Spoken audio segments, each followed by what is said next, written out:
এক সপ্তাহের বেশি সময় ধরে রোগী পরিবহন বন্ধ রেখেছে হাকিমপুর উপজেলা স্বাস্থ্য কমপ্লেক্সের একমাত্র অ্যাম্বুলেন্স।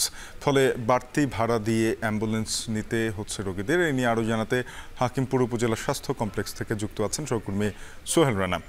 সোহেল, জানাবেন উপজেলা স্বাস্থ্য কমপ্লেক্স সাধারণত কয়টি অ্যাম্বুলেন্স থাকে এবং একমাত্র অ্যাম্বুলেন্স দিয়ে যদি রোগী পরিবহন বন্ধ রাখা হয় তাহলে সেখানে যারা এমার্জেন্সি রোগী আছেন তারা কিভাবে আসছেন?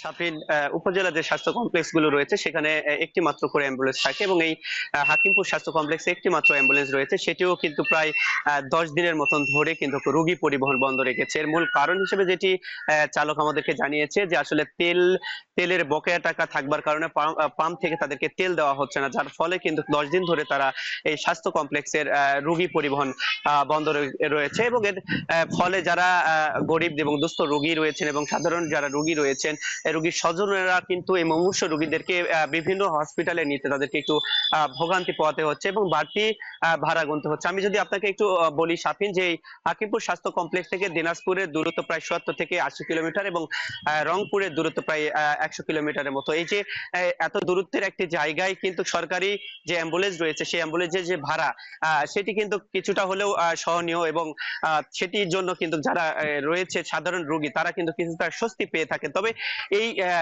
সেবাটি বন্ধ থাকবার ফলে তাদের কিন্তু বাড়তি ভাড়া গুনতে হচ্ছে। মূলত সরকারি যে ভাড়া সেটি 1500 টাকা দিনাজপুর এখান থেকে পরিবহন করে থাকে, তবে বেসরকারি একটি অ্যাম্বুলেন্সে করে সেই রোগী পরিবহন করতে তাদেরকে সেখানে প্রায় 3000 থেকে 4000 টাকা পর্যন্ত গুনতে হচ্ছে। এই যে বাড়তি ভাড়া গুনতে হচ্ছে এবং সেখানেও কিন্তু একটা সমস্যা দেখা দিয়েছে যে বাড়তি ভাড়া গুনেও কিন্তু অনেক সময় এখানে বেসরকারি কোনো অ্যাম্বুলেন্সও পাওয়া যায় না, তার ফলে মুমূর্ষু রোগী নিয়ে অনেকটাই বিপাকে পড়েন রোগীর স্বজনরা। এমন একটা পরিস্থিতির মধ্যেও স্বাস্থ্য কমপ্লেক্সের কর্তৃপক্ষ কিন্তু আমাদেরকে এই যে অ্যাম্বুলেন্স সচল আছে কিনা বিষয়ে জানতে চাইলে তিনি কিন্তু আমাদেরকে অপারগতা প্রকাশ করে এবং তিনি বলেন যে সচল রয়েছেন। তবে চালক এবং রোগীর স্বজনরা আমাদেরকে বারবার বলছেন এবং তারা বলছেন যে আসলে বকেয়া তেলের টাকা থাকবার কারণে তারা কিন্তু এখন পর্যন্ত অ্যাম্বুলেন্সের পরিষেবা চালু করতে পারে। তো এই ছিল আমার কাছে শাফিন অ্যাম্বুলেন্স পরিষেবা নিয়ে সর্বশেষ পরিস্থিতি।